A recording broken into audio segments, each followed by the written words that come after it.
right, today's lesson we're going to be talking about the FOIL method, and what this is this is a specific way to multiply two binomial products together. All right, so when we say product, we're talking about multiplication.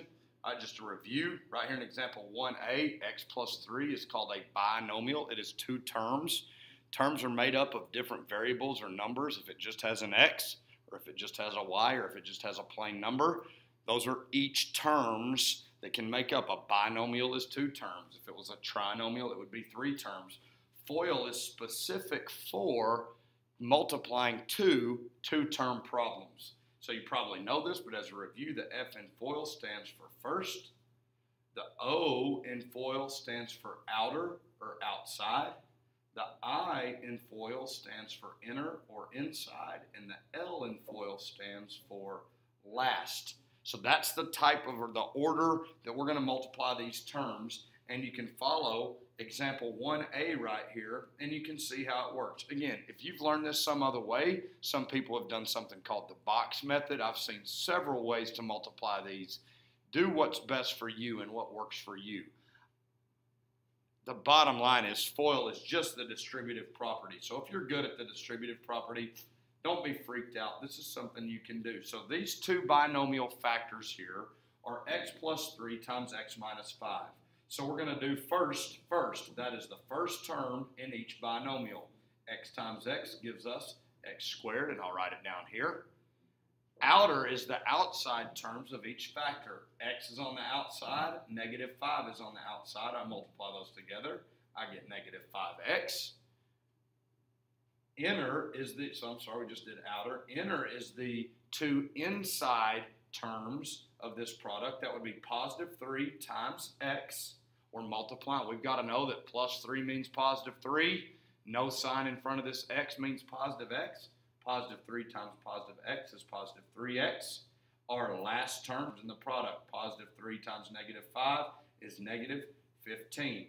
As you take a look at this, notice all we did, I distributed the x. We did x times x and x times negative 5. And I distributed the positive 3. Positive 3 times x, positive 3 times negative 5. And now we're here. At this step, we now have to combine like terms. Like terms is very similar, and I will say, do they have the same last name? X squared is its own term. If it has an x, it's a like term. If it's just a plain number, we call that a constant. It's its own term. So as I go combine these, there are no other x squareds in this problem, so I can just pull the x squared down. This is quadratic.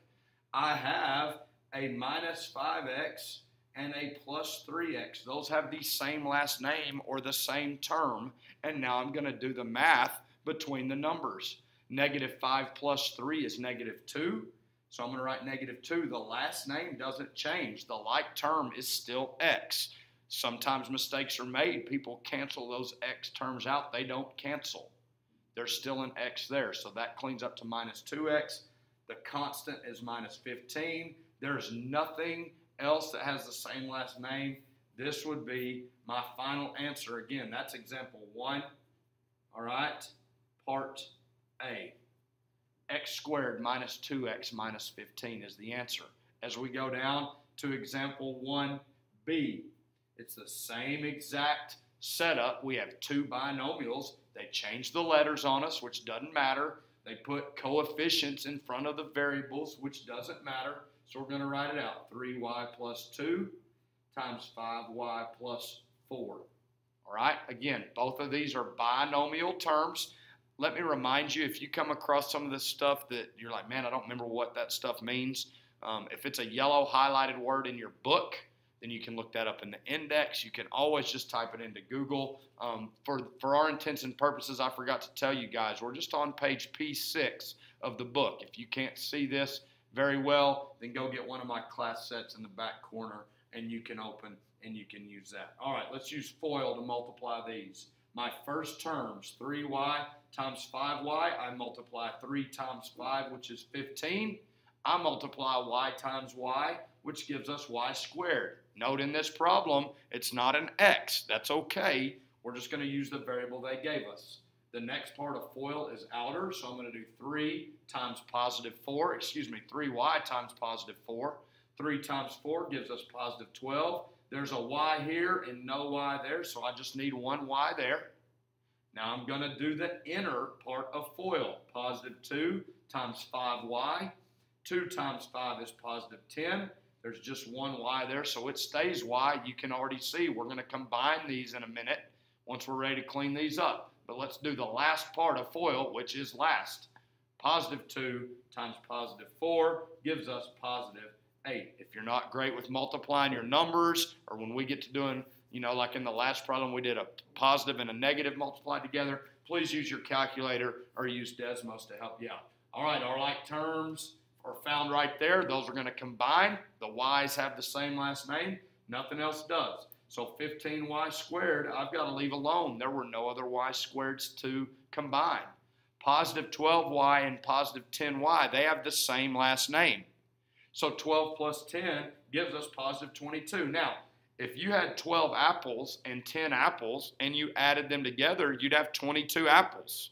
So we don't change whatever it is that we're talking about. In this instance, it's not apples, but it's y's. So I'm going to write that out as 22y. Note, it is not 22y squared. We're not multiplying. We are adding. And then this constant of plus 8, it has its own last name. It's just a number. There's no variable here. This is our final answer.